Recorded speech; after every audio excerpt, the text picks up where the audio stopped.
Hi friends, இப்போது Tamil singer ஸ்வகதா கிருஷ்ணனுக்கு ஏற்பட்ட இந்த ஒரு கொடுமையை அவங்க ரீசெண்டாக ரிவீல் பண்ணதை தொடர்ந்து அந்த மியூசிக் டைரக்டர் யார் அப்படின்னு நிறைய மியூசிக் டைரக்டர் நேம் அடிபட்டுட்டு இருக்கு.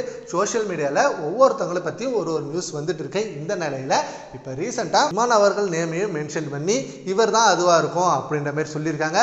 ஏன்னா இப்போ கொஞ்சம் வருஷத்துக்கு முன்னாடி இமான் அவர்கள் ஒய்ஃபு இமானை விட்டு விலகிட்டாங்க. விவாகரத்து வாங்கினதுக்கப்புறம் இதுக்கெல்லாம் மெயின் ரீசன் சிவகார்த்திகேயன் தான். சிவகார்த்திகேயனுக்கும் இமான் ஒய்ஃபுக்கும் ஒரு ரிலேஷன்ஷிப் இருந்தது. இதை கண்டுபிடிச்ச இமான் அவர்கள் வீட்டில் அவ்வளோ சண்டை போட்டு இமான் அவர்கள் ஒய்ஃபை விவாகரத்து வாங்கிட்டாரு அப்படின்னு சொல்லிட்டு இருந்தாங்க. அண்ட் அதுக்கப்புறம் இமான் அவர்கள் ஒரு ரீசெண்ட் இன்டர்வியூவில் நான் அவரை என் தம்பி மாதிரி பார்த்தேன் அண்ட் அவருக்கு நான் எவ்வளோ ஹெல்ப் பண்ணேன். அவரோட படங்களுக்கு ஆரம்பகட்ட காலத்தில் என்னோட பாடல் மூலமாக நான் மிகப்பெரிய அளவில் வளர்த்து விட்டேன். ஆனால் அவன் எனக்கு இப்படி ஒரு துரோகம் பண்ணுவான்னு நான் கொஞ்சம் கூட நினைக்கல. அதை பற்றி நான் வெளில சொல்ல விரும்பலை.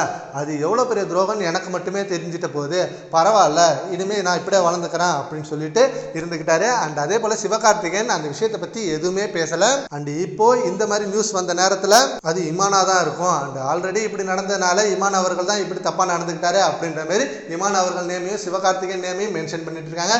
பட் ஆல்மோஸ்ட் அது மியூசிக் டைரக்டர் சாம் சிஎஸ் தான் அப்படின்ற மாதிரி சொல்லிட்டு இருக்காங்க. பட் ஸ்வகதா கிருஷ்ணன் உண்மையான நியூஸை ரிவீல் பண்ணணும், யார் அந்த மியூசிக் டைரக்டர் அப்படின்னு சொல்லி ரிவீல் பண்ணாதான் இதுக்கான நியூஸ் ஃபுல் ஸ்டாப் ஆகும்.